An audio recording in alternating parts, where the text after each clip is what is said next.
The encrypted message was clear. Terminate subject Echo 7. Extreme prejudice. No survivors. 3 enemy commanders had signed her death warrant.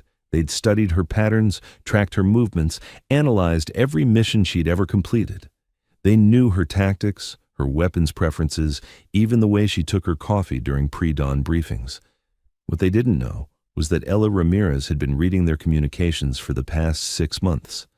And tonight, in a safe house in rural Maryland, she wasn't going to capture them. She was going to end them. Meet Ella Ramirez, 28 years old, 5'6", with deceptively lean build that concealed muscles carved from 6 years of special operations training. Dark eyes that could read a room in seconds and end a threat in milliseconds. Black hair usually pulled back tight enough to hurt.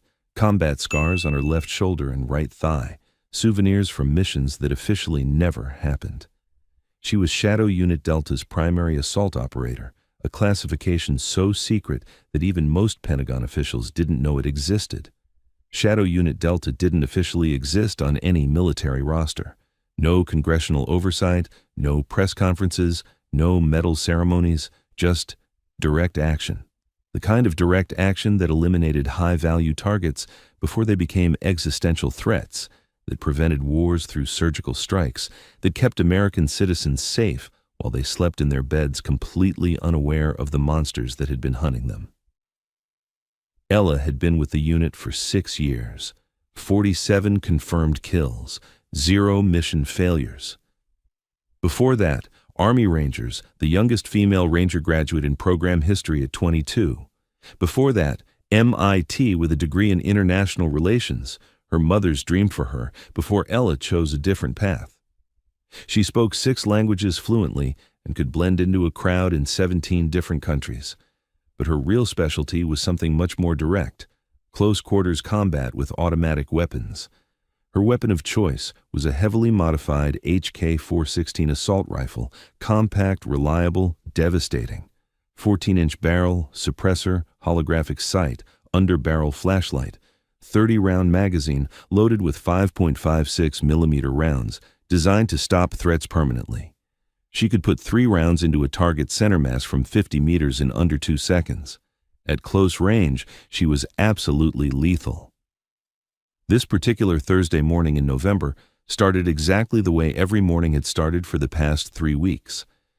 Ella sat in the secure operations bunker beneath an unmarked building in suburban Virginia, surrounded by 14 monitors displaying real-time intelligence feeds from 17 different countries. Coffee going cold in a titanium mug, her HK-416 within arm's reach. Always. Commander James Blackwell, her immediate superior, walked into the operations center at 0600 hours sharp. Blackwell was 48, former Marine Force recon, with close-cropped gray hair and eyes that had witnessed operations across 4 continents that would never see declassification. "Echo, I need you to look at something," Blackwell said, his voice carrying that particular tone that meant whatever was coming was going to require Ella's unique skill set. Blackwell pulled up a secure file on the main display. Intercepted communications from the Karzai network, a sophisticated terrorist organization operating across Central Asia. Former military officers, expert strategists, well-funded, and unfortunately, very good at what they did. But this wasn't just regular chatter. This was command-level communication between their top 3 leaders, General Dmitry Volkov, Russian military defector, tactical genius, responsible for at least 40 successful operations against Western targets. Body count, estimated 200-plus civilians. Dr. Rashid Al-Mahdi, Syrian-born strategist, PhD in strategic studies from Cambridge, the brains behind the network's most sophisticated attacks. Personally ordered the bombing that killed 23 aid workers in Kabul. Colonel Isabella Vargas, former Argentinian Special Forces, expert in psychological operations and the only person in the organization who'd successfully evaded capture for over a decade. Known for torturing intelligence officers before execution. The 3 of them formed what intelligence agencies called the Triad, the most dangerous leadership structure in modern terrorism. They never met in person. They communicated through layers of encryption so complex that the NSA had given up trying to crack it. But Ella had found another way in. 6 months ago, she'd noticed a pattern in seemingly unrelated financial transactions. Small amounts moving through dozens of shell corporations. Nothing that would trigger automated alerts. But Ella wasn't just a trigger puller. She had a mind that saw patterns others missed. It took her 3 months to crack the code. The transactions weren't about moving money. They were a communication system. The amounts, the timing, the recipient accounts. It was all a massive substitution cipher. Once she understood the key, she could read everything. The triad thought they were having secure conversations. They had no idea that a woman in a bunker in Virginia was listening to every word. And 3 days ago, she'd intercepted something that made her blood run cold, but also sparked something else, something dark and focused. Blackwell pulled up the decrypted message on screen. From Volkov to Almaty, Vargas, Echo Protocol. Subject Echo 7 has become unacceptable liability. Analysis confirms she has penetrated our communication systems. Recommend immediate termination. Suggest Operation Nightfall. Simultaneous strike on a residence, vehicle, and known associates. No survivors. Implement within 72 hours. The response from Almaty came 6 hours later. Concur. Echo 7's combat capabilities exceed previous assessments. She represents Category Alpha threat. Approve Nightfall with enhancement. Target her family first. Father, Miami. Sister, Boston. Niece, Denver. Force her into emotional compromise before final elimination. Vargas's reply was characteristically brief. Agreed. I will handle personal termination. She should see her family's photographs before she dies. Ella stared at the screen, her face completely expressionless. Inside, something shifted, something primal and dangerous. They were going to kill her father, her sister, her 8-year-old niece, Carmen. We're moving you to protective custody immediately, Blackwell said. Your father, sister, and niece are already being extracted by field teams. You'll all be in a secure facility within 3 hours. Ella didn't respond immediately. She was thinking about something else entirely, something that had nothing to do with hiding.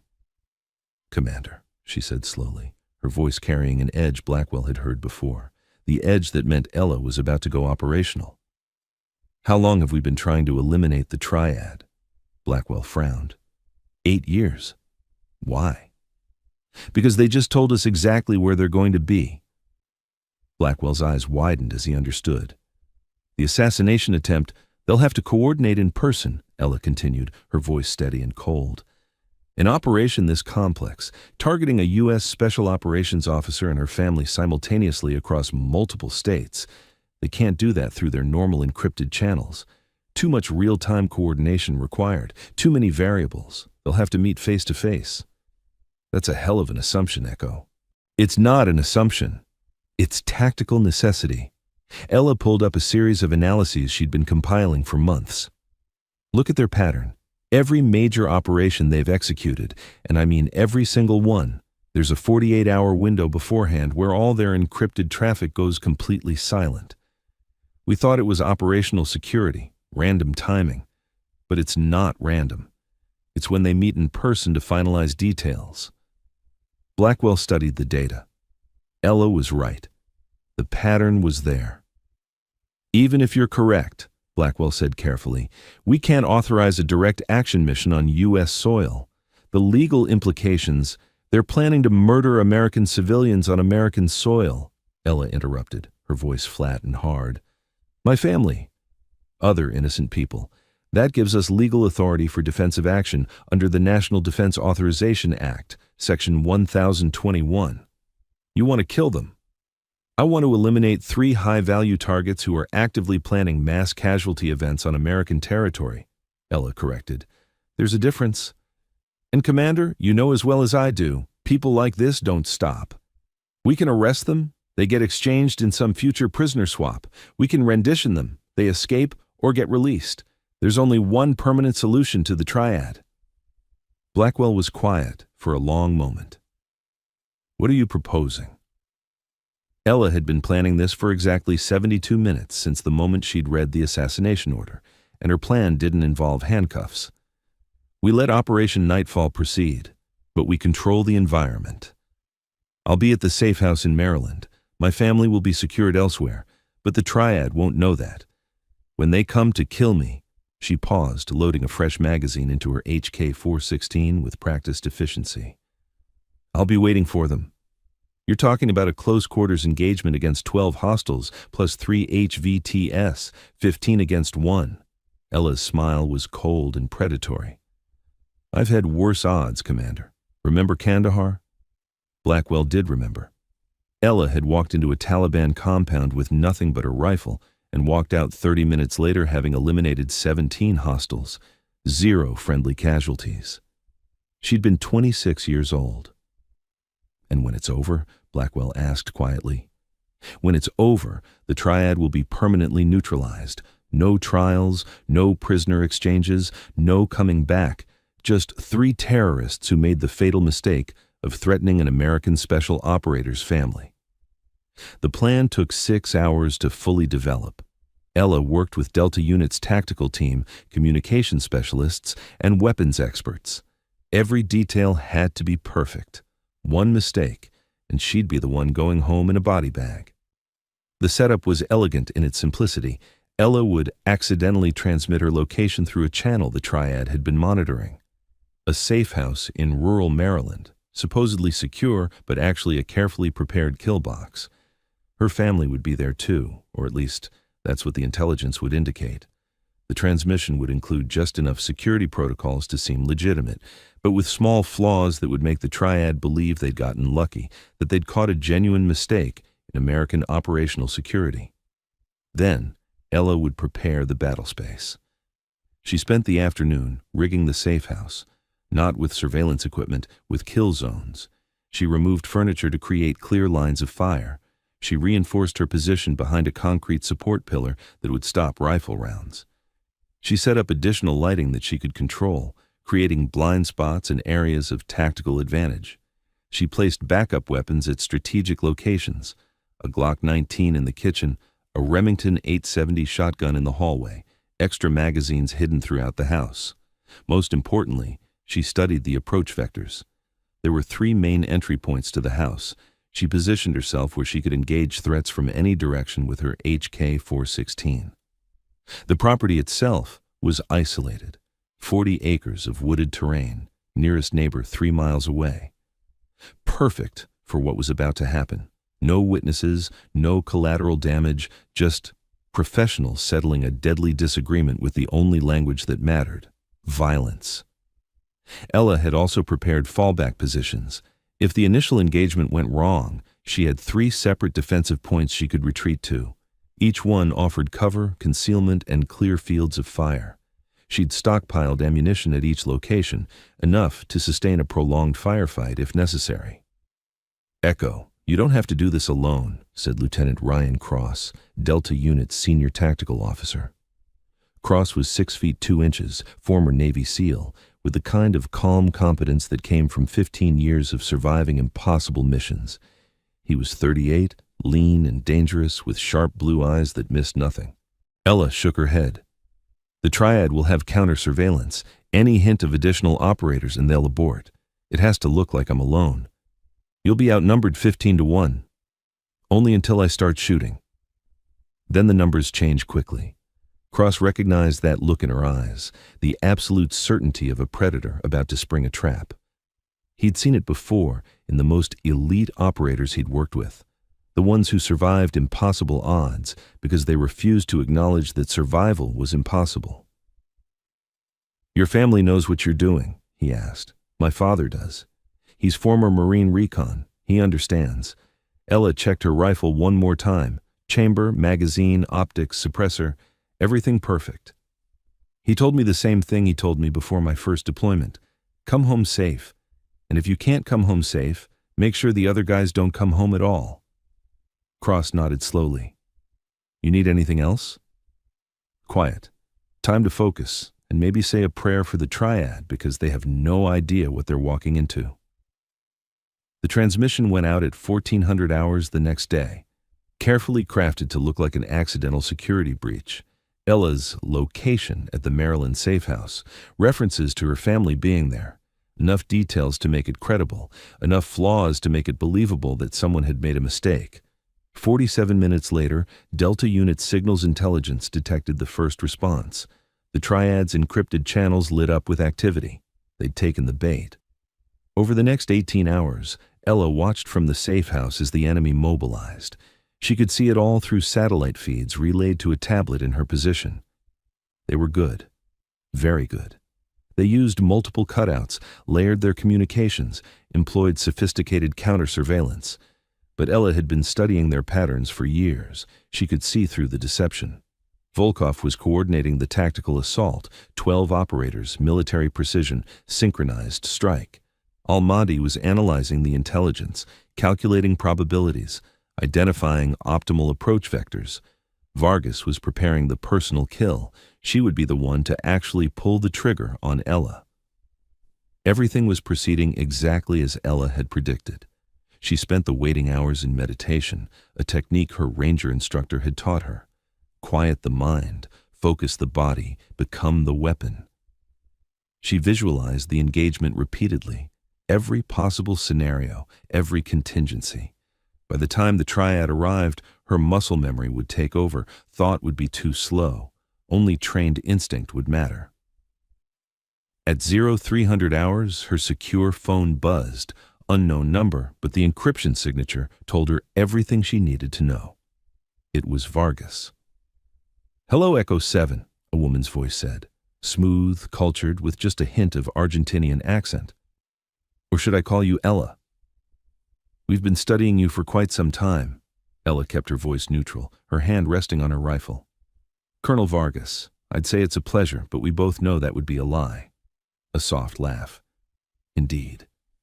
I'm calling to give you a chance, Ella. A professional courtesy, if you will. We know about the safe house. We know about your family. We're coming for you in approximately 3 hours." "Why tell me this?" "Because I want you to know. I want you to spend those 3 hours understanding that there's no escape. Your combat skills are impressive, but you've made one fatal mistake." "What's that?" "You think you can fight all of us. Volkov has planned the tactical approach. Al-Mahdi has calculated every probability. I will personally ensure you die slowly. You're outnumbered, outgunned, and out of options." Ella smiled, even though Vargas couldn't see it. Her hand tightened on her HK-416. "You know, Colonel, you're absolutely right about one thing. Someone is definitely going to die slowly tonight. I guess we'll find out who." She hung up. 3 hours to sunrise. 3 hours until the Triad walked into her kill zone. Ella checked her weapons one final time. HK-416, loaded, suppressor tight, optics zeroed, Glock 19, 15 rounds, 1 in the chamber, Remington 870, 7 shells of .00 buckshot, 4 extra magazines for the rifle, 2 for the pistol. She wasn't going to arrest anyone tonight. She was going to war. At 0545 hours, the first hostile elements appeared on thermal imaging. 3 vehicles approaching from different directions, textbook tactical movement. Ella watched them deploy. 12 operators, exactly as predicted. They surrounded the safe house, cut the external power, jammed the communications. But Ella had her own power supply, her own communications, and most importantly, her own plan. Through her night vision scope, she watched them stack up at the entry points. Professional, disciplined, confident. They had no idea what was waiting for them inside. The assault team moved with precision that spoke of extensive training. They used hand signals, maintained tactical spacing, covered each other's movements. These weren't amateurs. They were professionals who'd done this hundreds of times. But they'd never done it against someone like Ella Ramirez. The first team breached the front door with a shaped charge, flashbang grenade, tactical entry, 4 operators moving in train formation. Ella let them get 3 steps inside. Then she opened fire. The HK-416 came alive in her hands, short, controlled bursts. The suppressor kept it quiet, not silent, but quiet enough. 3 rounds into the first target's chest, shift, 3 into the second. The third operator was turning when Ella's rounds caught him in the side. The fourth tried to return fire, but Ella had already moved positions. 4 hostiles down in less than 5 seconds. The second team heard the suppressed fire and hesitated. Fatal mistake. Ella was already repositioning, using the concrete pillar for cover. She caught them in the doorway. The fatal funnel. Nowhere to move, nowhere to hide. Her rifle barked again. Controlled aggression, professional violence. This was what she'd been trained for, what she was exceptionally good at. The team leader tried to coordinate a response, shouting orders in Russian, but Ella's rounds found him before he could finish the sentence. The remaining 2 operators attempted to lay down suppressive fire, but they were firing at where Ella had been, not where she was. She flanked them in seconds, her movement fluid and silent. 2 more bursts, 2 more bodies, 3 more down. The third team tried to coordinate, but Ella had already anticipated. She'd studied Volkov's tactics for months. She knew he'd try to flank, to create crossfire. She threw a flashbang of her own, blinding, disorienting, then moved through the chaos with absolute certainty. Her rifle found targets with mechanical efficiency. Center mass, double tap, move, next target. One operator managed to get a shot off that ricocheted near Ella's position. She dropped prone, rolled, came up firing. The operator went down clutching his throat. The assault team was elite, but they were reacting. Ella was executing a plan. Within 90 seconds of the initial breach, 11 of the 12 operators were down. The last one tried to retreat, stumbling over his fallen comrades. His night vision goggles were askew, his rifle empty, his hands trembling. Ella let him run. She wanted him to run, because outside, the triad was waiting. Volkov, Almaty, and Vargas, personally overseeing the operation, confident in their victory. The surviving operator burst through the door, panicked, bleeding from a grazing wound across his shoulder. It's a trap. She's killed everyone. Ella appeared in the doorway behind him, backlit by the house lights she'd activated, her rifle shouldered, professional, calm, deadly. She put 3 rounds into the fleeing operator's back. He fell forward, landing at Vargas's feet.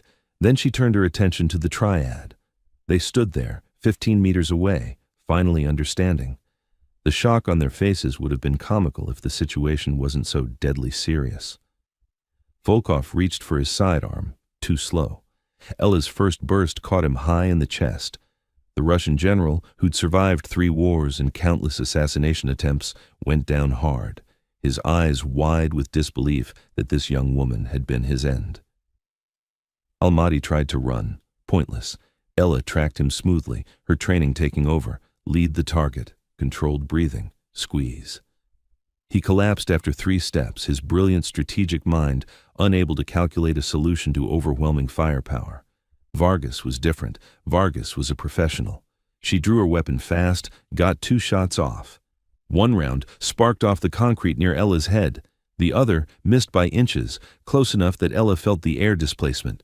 But Ella didn't miss. Her final burst caught Vargas' center mass. The Argentinian operator's eyes widened in shock, not fear, but recognition. One professional acknowledging another before the darkness came. She fell backward, her weapon clattering on the ground. Silence settled over the property like a shroud. 15 hostiles, 15 down. Mission time 4 minutes, 37 seconds.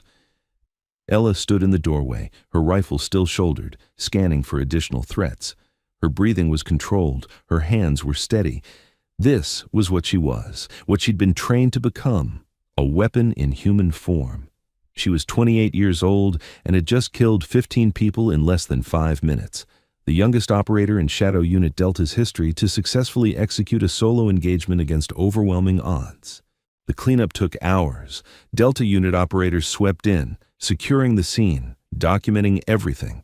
Medical examiners, forensic teams, intelligence analysts extracting data from the Triad's phones and equipment. Commander Blackwell walked through the carnage, his face carefully neutral. He'd seen combat across 4 continents, but even he was impressed and slightly disturbed by the surgical precision of Ella's work. 15 hostiles eliminated, he said quietly. 0 friendly casualties. Textbook close-quarters combat. They came to kill my family, Commander, Ella said, her voice flat. I made sure they couldn't. Blackwell looked at the bodies being processed by the forensic team. The triad. We've been hunting them for 8 years, and you eliminated all 3 in under 5 minutes. 4 minutes, 37 seconds, Ella corrected. I was counting. Echo, you know there will be an inquiry. 15 dead on U.S. soil. They were armed hostile forces engaged in an active terrorist operation on American territory, Ella interrupted. I was authorized to use lethal force under the National Defense Authorization Act, Section 1021, subsection C.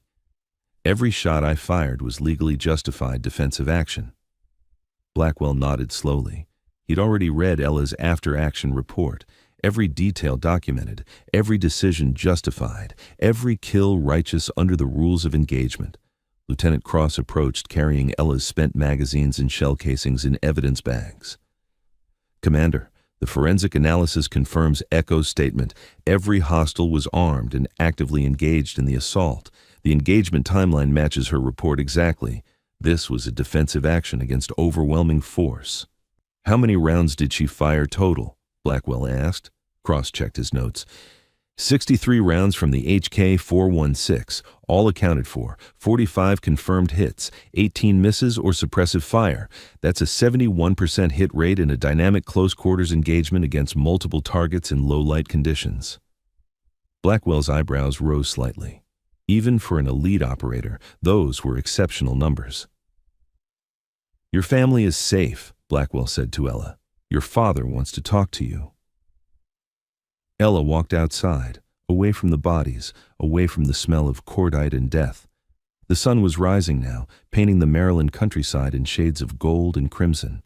Beautiful and peaceful, a stark contrast to the violence that had just unfolded.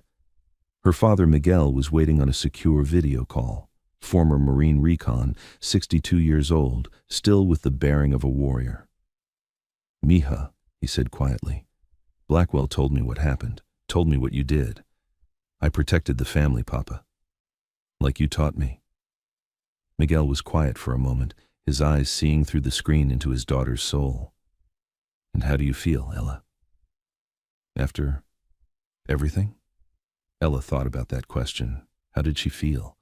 She'd just killed 15 people, ended 15 lives.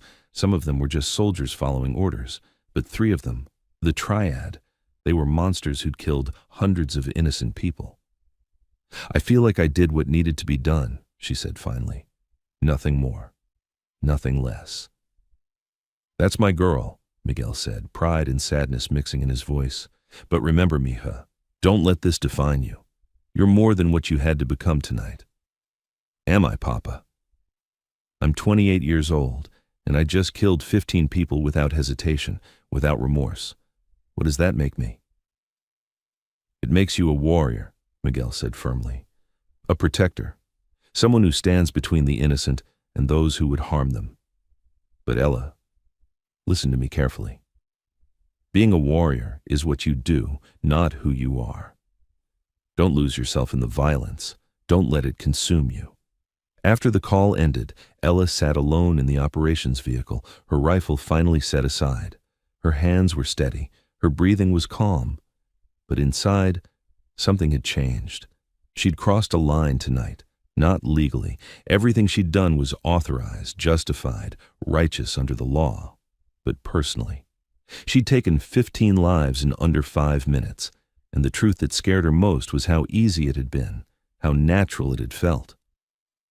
3 weeks later, Ella sat across from the unit psychiatrist, mandatory after any incident involving lethal force. Dr. Jennifer Cole was in her early 40s, kind eyes behind wire-rimmed glasses, but sharp. She'd evaluated special operators for 15 years. She knew when someone was hiding trauma. She also knew when someone was processing violence in dangerous ways. How are you sleeping, Ella? Fine. No nightmares, no flashbacks, no intrusive thoughts about that night.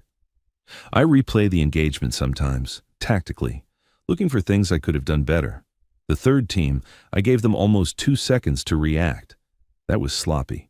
Could have been faster. Dr. Cole made a note. Ella, you killed 15 people in less than 5 minutes. It's normal to have emotional responses.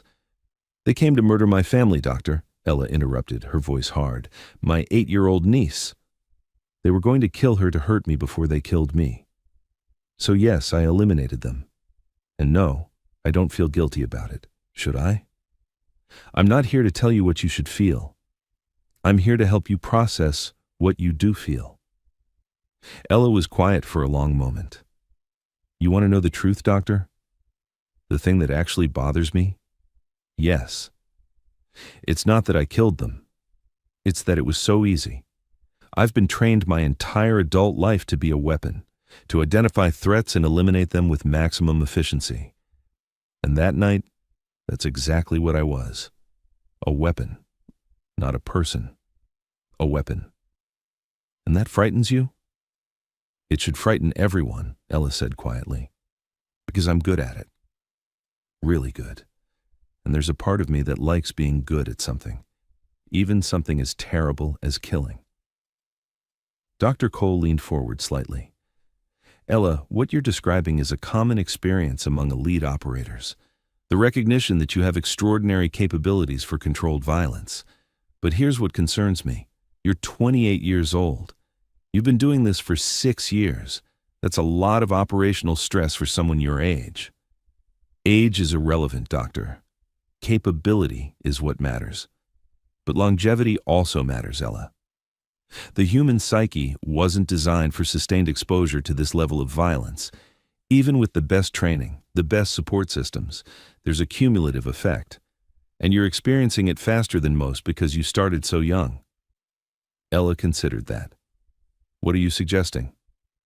I'm suggesting that you might benefit from a temporary reassignment, training duty, intelligence analysis, something that doesn't require you to be the trigger puller for a while.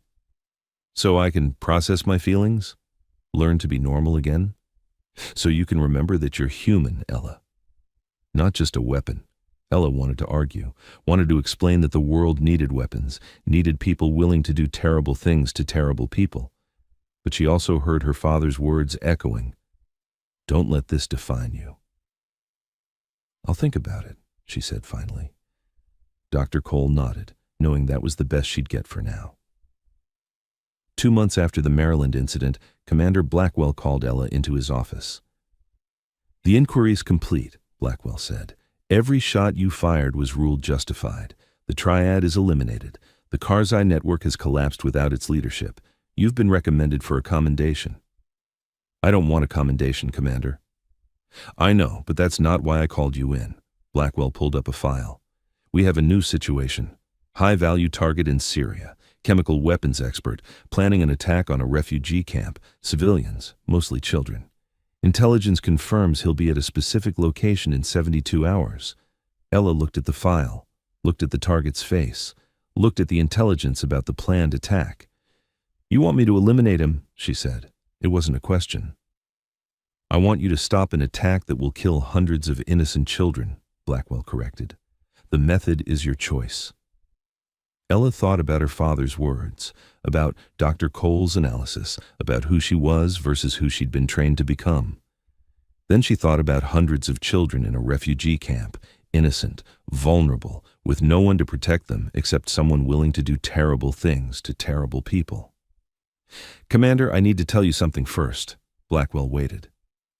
"Dr. Cole suggested I might need a break, some time away from direct action, and part of me knows she's right. I'm 28 years old, and I've killed 47 people. That's not normal. That's not healthy. And I'm starting to lose track of where the weapon ends and the person begins." "So what are you saying, Echo?" "I'm saying that after Syria, I want that reassignment. I want time to figure out who Ella Ramirez is when she's not killing people. But right now, those children need someone, and I'm the best option you have." Blackwell studied her carefully. "You're sure?" "I'm sure that innocent children deserve to live more than I deserve to feel comfortable about myself. So yes, I'm sure." "All right, Echo, 48 hours to prep. And Ella, when you come back, we'll get you that reassignment, training duty. You can teach the next generation how to be as good as you are." "How to be weapons, you mean?" "How to be protectors," Blackwell corrected. "There's a difference." Ella stood to leave, then paused. "Commander, can I ask you something?" Of course. Do you think I'm too young for this? For what I've become? Blackwell was quiet for a long moment. I think you're the most capable operator I've ever worked with. I also think that capability came at a price, and I think it's important that we honor both those truths, your exceptional skills and the cost of developing them. Ella nodded slowly. That was probably the most honest answer she'd ever get. She left to prepare for Syria. Because somewhere, children needed protection. And Ella Ramirez had a very particular set of skills. Skills that made her a nightmare for people who hurt the innocent. The mission to Syria went exactly as planned. Ella infiltrated the target's compound, eliminated him and his 4 bodyguards with surgical precision, and extracted without incident. 37 minutes from insertion to extraction, 0 civilian casualties, her 48th through 52nd confirmed kills. When she returned to Virginia, Blackwell kept his promise. She was reassigned to training duty, teaching advanced tactics to new Delta Unit recruits. Standing in front of her first class looking at operators who were older than her but less experienced, Ella realized something important. She could teach them to shoot, to move, to think tactically, to eliminate threats with maximum efficiency. But she could also teach them something else, something she was still learning herself. How to carry the weight of necessary violence without letting it destroy who you are. How to be a weapon when needed, but remain a person when the fighting stops. How to protect the innocent without becoming the monster you're fighting against. At 28 years old, Ella Ramirez had become one of the most lethal operators in American Special Operations history. But she was also learning to be something else, a teacher, a mentor, a person who understood both the necessity of violence and the importance of remaining human despite it. She didn't enjoy killing, but she was exceptionally good at it. And in a world full of monsters, sometimes the only thing that stops a monster is someone willing to become a different kind of monster, a controlled monster, a righteous monster, a weapon pointed at the darkness, but wielded by someone who still remembered the light, and Ella had made her peace with that. Thanks for watching. If you liked this video, you can subscribe to see more incredible stories like this one.